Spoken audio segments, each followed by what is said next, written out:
Hello everyone, I am your host teacher Mr. Ansu sir. Good morning to all of you. और ये मेरे इस YouTube channel पर पहला मैथ का वीडियो है जो कि हम लोग आज डिस्कस करेंगे क्लास 9th का CBSE बोर्ड में NCERT बुक में जितने भी एक्सरसाइज है उसका डिस्कशन मैं अंशु सर, आपका अपना अंशु सर, है ना, पूरे बुक के जो भी एक्सरसाइजेज रहेंगे उसके सारे एक्सरसाइज के सभी क्वेश्चंस का प्रैक्टिस हम लोग यहां पर देखेंगे और आप सबके लिए एक इजी वे में मैं यहां पर सॉल्यूशन को आपके सामने, है ना, समझाने का प्रयास करूंगा। जितनी मेहनत हो सके मैं उतना करूंगा। सबसे पहले हम लोग सरफेस एरिया और वॉल्यूम चैप्टर, हमारे पास एनसीईआरटी का बुक है, ठीक है। ये न्यू अपडेटेड वर्जन का बुक है जो एनसीईआरटी मैं जब पढ़ा था तो ये एनसीईआरटी का बुक काफी ही ब्रॉड था, मोटा था, लेकिन ये काफी अब पतला हो गया है सिलेबस का रिडक्शन के कारण से। तो मेरे पास हम लोग आज शुरू कर रहे हैं एक्सरसाइज 11.1 का, जिसका नाम है चैप्टर का सरफेस एरिया एंड वॉल्यूम।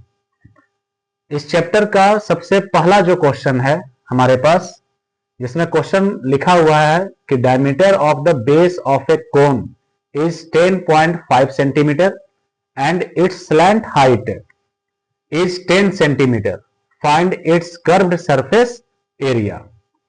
हमारे पास एक कोन है। इस क्वेश्चन के आधार पर कोन का जो बेस है उसकी डायमीटर दी हुई है 10.5 सेंटीमीटर, उसका जो स्लैंट हाइट होता है वो कितना है, 10 सेंटीमीटर है। हमें इसका कर्व सरफेस एरिया निकालना है। तो सबसे पहले बच्चों हम लोग ये देखेंगे, सीखेंगे भाई कि कोन होता क्या है। जैसे कि कोन आप बर्थडे मनाते होंगे तो बर्थडे का जो कैप होता है वो कोन के शेप का होता है, ऐसा कोन होता है। इसके जो बेस वाला रीजन है ये है आपका क्या, सर्कुलर पार्ट है। ये क्या है, सर्कुलर पार्ट। तो जब सर्कुलर पार्ट है तो इसमें सेंटर भी होता है, सेंटर होगा तो इसमें क्या होगा, ऐसे रेडियस भी होगा। और इस बेस का, बेस के पॉइंट से सामने जो वर्टेक्स है हमारे कोन का, टॉप ऑफ द पार्ट, वहां से एक लेंथ आता है जिसको कि हम लोग क्या कहते हैं, हाइट कहते हैं। और यह एक क्या होता है कि परपेंडिकुलर ऐसे कनेक्ट होता है हमारे इस रेडियस बेस वाले साइड से। बेस का जो साइड है ये क्या है, आपका सर्कुलर रीजन का है और ये पूरा कर्व्ड होता है। ये सरफेस क्या होता है, कर्व्ड होता है। इस पार्ट को हम लोग क्या कहते हैं, हाइट कहते हैं, जिसको कि मैं यहां पर एच से क्या कर रहा हूं, रिप्रेजेंट कर रहा हूं।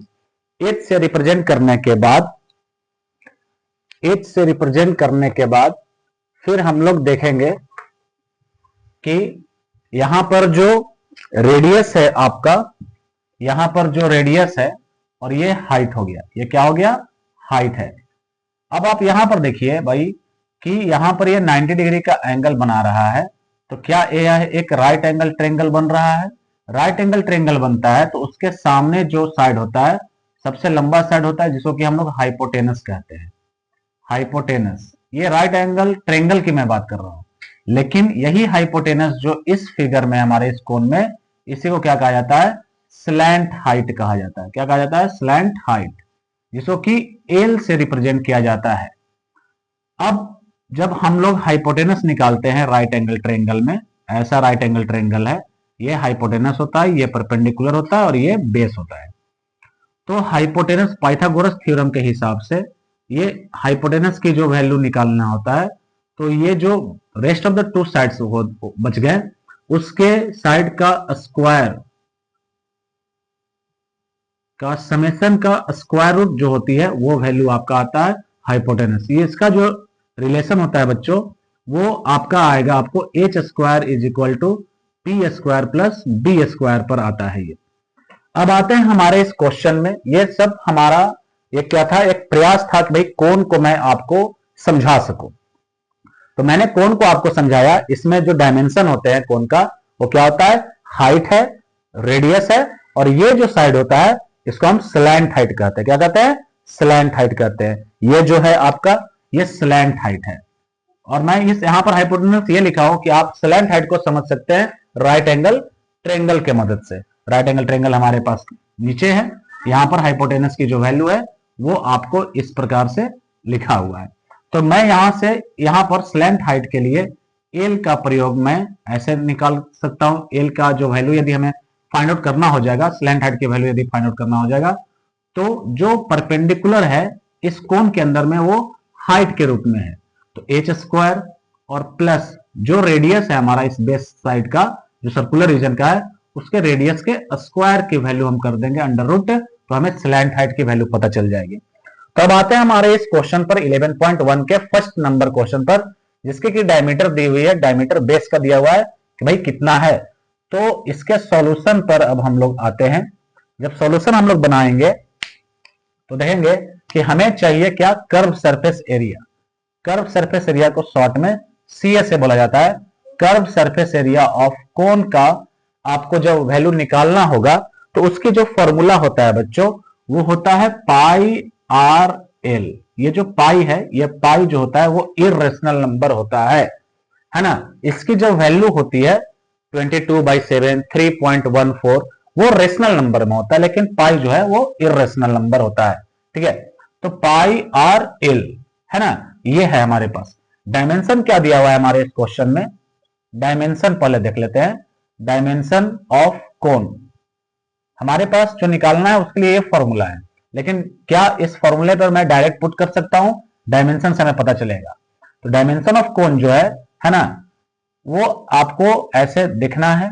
भाई इसमें डायमीटर दिया हुआ है, भाई डायमीटर जो है उसको मैं डी से रिप्रेजेंट कर रहा हूं, वो कितना है 10.5 सेंटीमीटर है। लेकिन हमें तो डायमीटर की कोई आवश्यकता नहीं है भाई, यहां पर तो हमको रेडियस चाहिए, तो हम रेडियस निकालेंगे। यहां से जब रेडियस निकालेंगे तो रेडियस का जो फॉर्मूला होता है वो डायमीटर का हाफ होता है, रिलेशन होता है। तो यहां पर मैं 10.5/2 कर लिया, एज इट इज मैं छोड़ दे रहा हूं, ताकि आगे जाकर हमको कैलकुलेशन करने में थोड़ा सा सुविधा हो। ये सेंटीमीटर को सेंटीमीटर में रेडियस हमारे पास आया है, रेडियस कितना 10.5 सेंटीमीटर है। अब इसकी जो स्लैंट हाइट है एल स्लैंट हाइट है, यहां पर स्लैंट हाइट इज 10 सेंटीमीटर। तो एल जो है स्लैंट हाइट जो है वो 10 सेंटीमीटर है। इसको मैं एज इट इज छोड़ दूंगा क्योंकि हमें एल की आवश्यकता है। अब आते हैं जो हमें निकालना होता है, देयरफॉर कर्व सरफेस एरिया निकालना है हमें इस क्वेश्चन में। Curve surface area of cone is equal to pi are l, ये हमारे पास फॉर्मूला है। पाई की जो वैल्यू है, यदि 3.14 नहीं मेंशन है तो हमें 22/7 की वैल्यू ही लेना होता है। तो यहां पर कोई क्वेश्चन में ऐसा इंस्ट्रक्शन है नहीं दिया हुआ कि हमें 3.14 लेना है पाई का, तो मैं यहां पर 22/7 का ही वैल्यू ले रहा हूं। रेडियस जो है हमारे पास वो कितना है 10.5 है। 10.5/2 इंटू स्लैंट हाइट कितना है हमारे पास 10 सेंटीमीटर। मैं 10 सेंटीमीटर ले लिया, ये स्लैंट हाइट हो गया। अब मैं इसको कैलकुलेट करूंगा। देखो मैं यहां पर फ्रैक्शन में एज इट इज छोड़ा था ताकि ये इजिली क्या हो सके, ये कट सके, है ना, डिवाइड हो सके। मैं यहां से क्रॉस क्या कर सकता हूं, काट सकता हूं, है ना। मैं यहां पर एक स्टेप और आगे ले जाकर मैं काटने का प्रयास करूंगा। ठीक है, वही सेम चीज मैं लिख रहा हूं 22/7 इंटू 10.5/2 इंटू 10।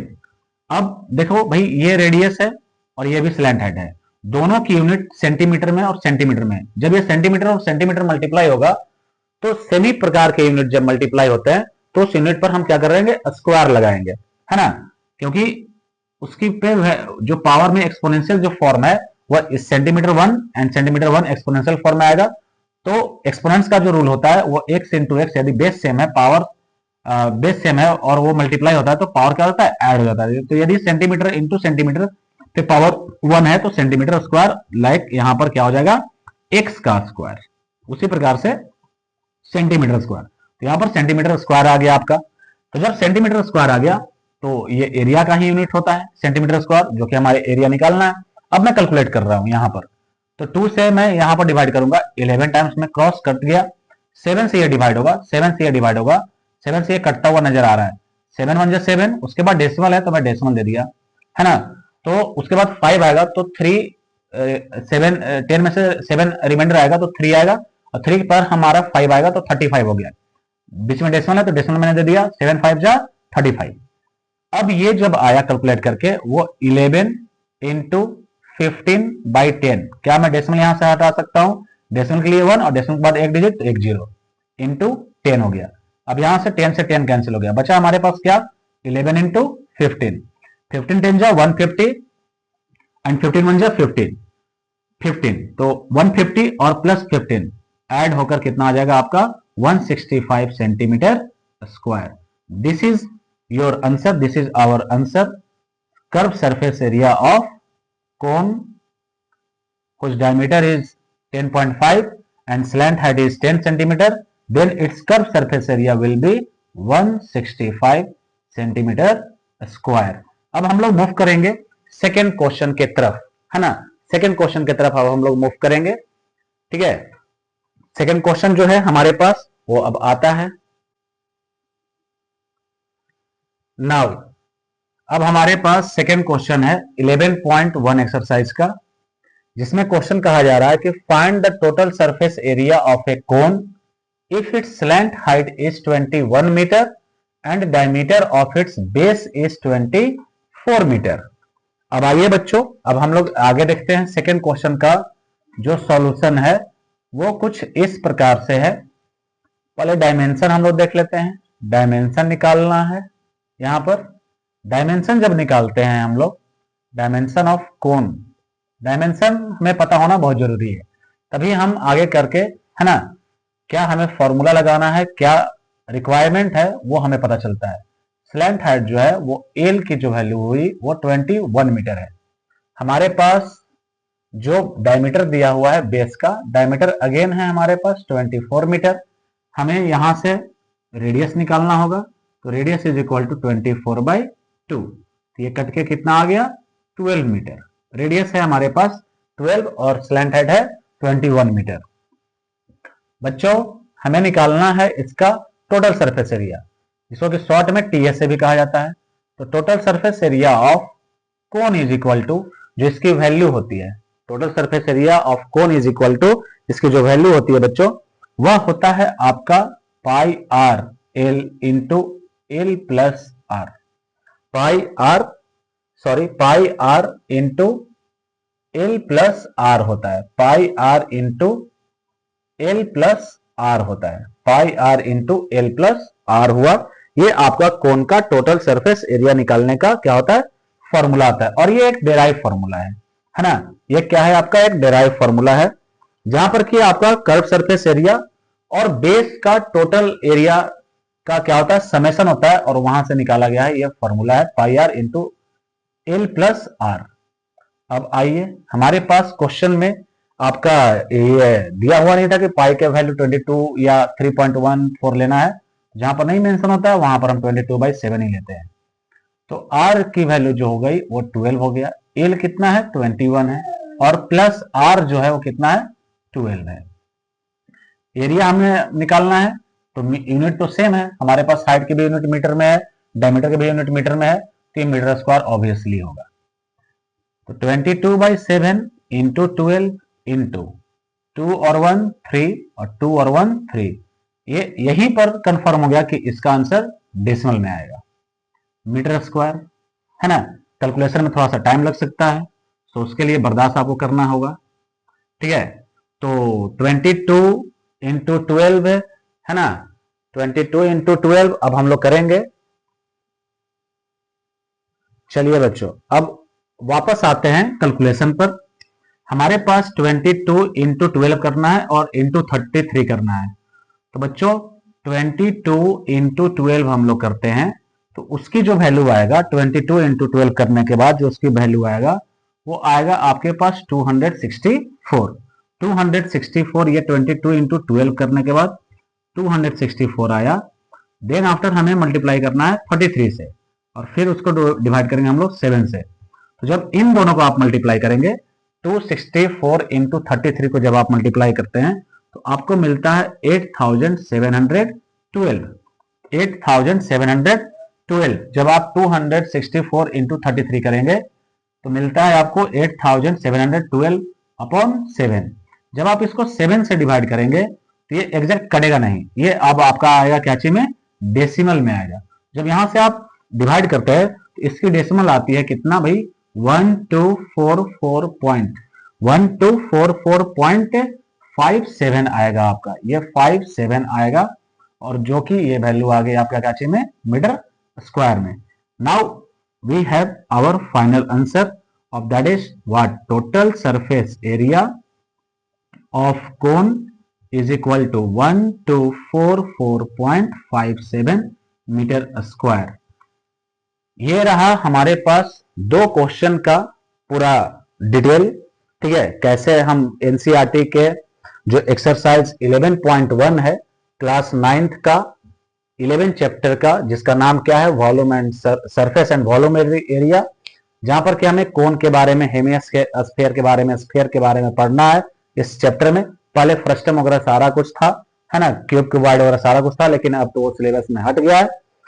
तो हम लोग ये दो क्वेश्चन को आज डिस्कस किए हैं, ठीक है। ऐसे ही अमेजिंग मैथ्स के वीडियोज एंड फिजिक्स से जुड़े हुए वीडियोज को देखने के लिए, सीखने के लिए, समझने के लिए इजी वे में हमारे इस फन मैथ्स फैक्ट फिजिक्स के चैनल्स को काफी सपोर्ट करें, लाइक्स करें, सब्सक्राइब करें, शेयर करें, कमेंट्स करें, और जो भी कुछ आइडिया हो हमारे लिए, जहां पर कि मैं आपको एक अच्छे वीडियोज बनाकर दूं, उसके लिए आप कमेंट करें। इन सब चीजों के लिए, आपके सपोर्ट के लिए धन्यवाद। Good day.